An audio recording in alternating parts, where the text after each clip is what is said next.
The advances of the war in the air between 1914 and 1917 were enormous, and by April 1917 had resulted in two different aviation strategies for the British and the Germans. Those strategies clashed head-on this month, and the result was Bloody April.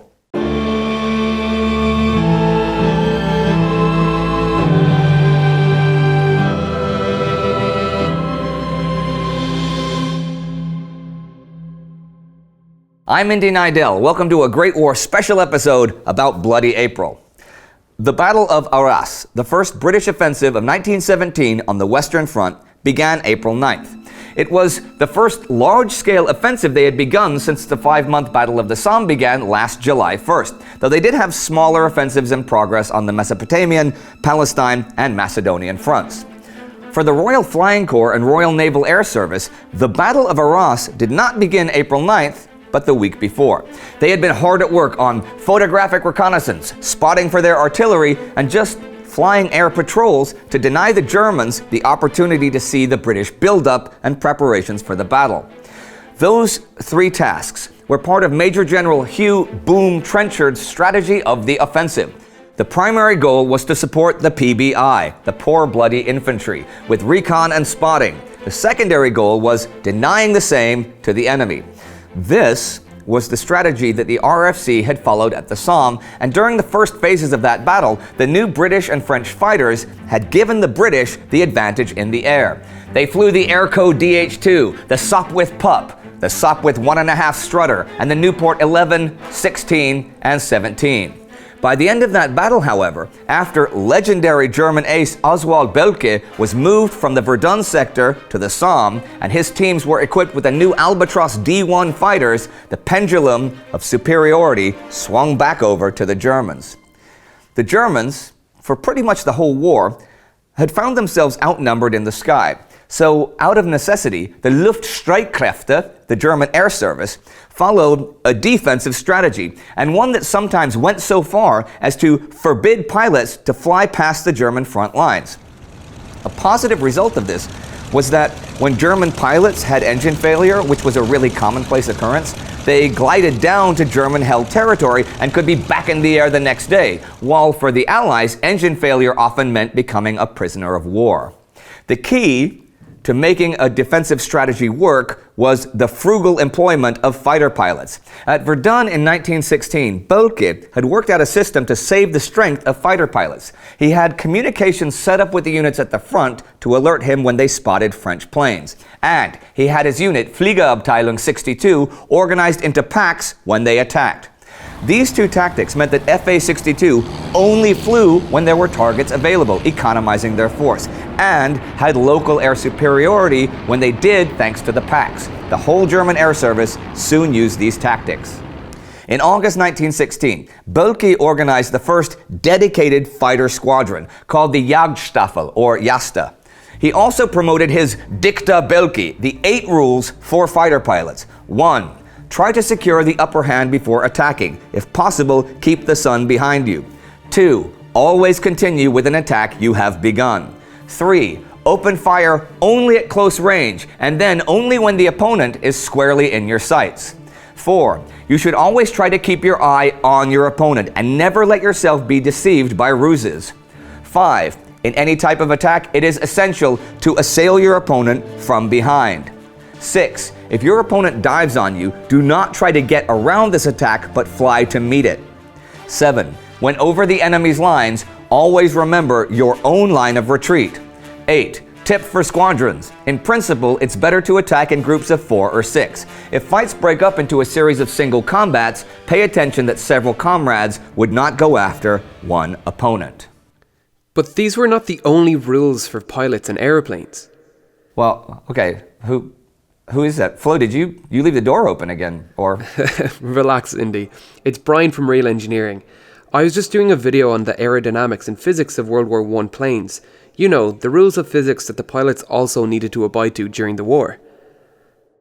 Yeah, well, that sounds really cool. Well, Brian, I will be sure to check that out. See, I always wondered how these things would actually behave in the air. So, and you guys out there should also check out Brian's video over on his channel. Thank you very much, Brian. We will obviously be seeing you around, right? Yep, good luck. Boelcke would only lead his Cubs, which were hand-picked junior pilots in the squadron, in the air for 5 more weeks before his death. But the Luftstreitkräfte followed his example the remainder of the war. Boelcke's best-known student was also the best-known fighter pilot of this war or any other, Freiherr Manfred Albrecht von Richthofen, known today as the Red Baron. He took command of Jagdstaffeln 11 in the Arras sector in January 1917. The upgraded and improved Albatross D.III fighters had arrived as well, and this gave the Germans the performance edge. The RFC's only new addition since the Somme was the SPAD 7, so their other equipment was somewhat obsolete. By April, Jagdstaffeln 11 shared an aerodrome with 3 other squadrons about 50 kilometers from the British lines at Arras. The Germans had 7 or 8 other squadrons scattered around the sector. The British had dozens of squadrons there, and the stage was set for the contest between the strategy of the offensive and the strategy of the defensive. The result was Bloody April. By the end of the month, the RFC had lost 245 aircraft, with 211 airmen either dead or missing, and 108 becoming prisoners of war. That month, the average life expectancy of a British replacement pilot was 11 days. In total, the RFC lost about a quarter of its entire strength and was pushed to the breaking point.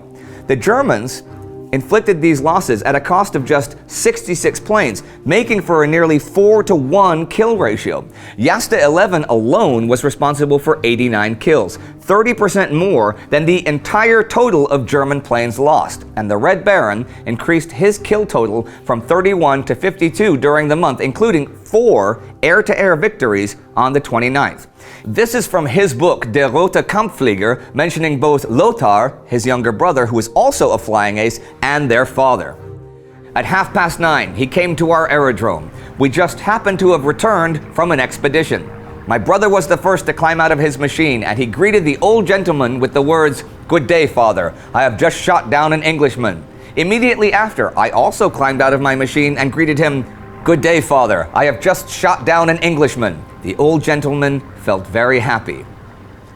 So it would seem, on the surface, that the Germans won Bloody April, but that's not really the case, because even in the face of the deadliest of the German airmen, the RFC succeeded in its mission to provide the PBI with up-to-date photographic recon and artillery spotting, and the battle was fought in the skies over the German lines, not the British. Okay, that might be small consolation to the British air crews, but it made a real difference on the ground, and from this month onward, air superiority began to swing back towards the British, as the Sopwith triplane, the Bristol F-2B, and by the summer, the Sopwith Camel, that's what Snoopy flew, and the RAF SE-5 made their appearances.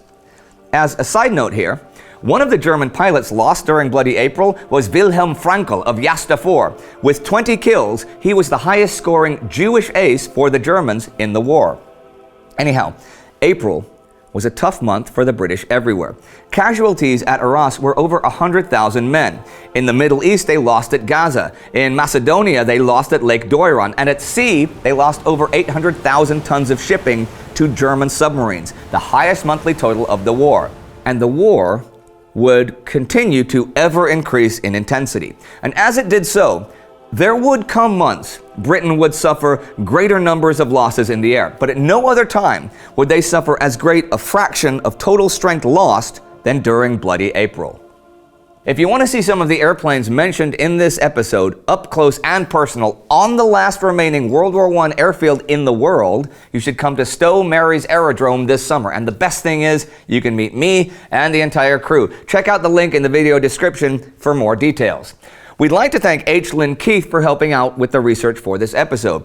If you want to learn more about the aerodynamics of World War I airplanes, please be sure to check out Brian's channel, Real Engineering, and his video, which he just published. Do not forget to subscribe. See you next time.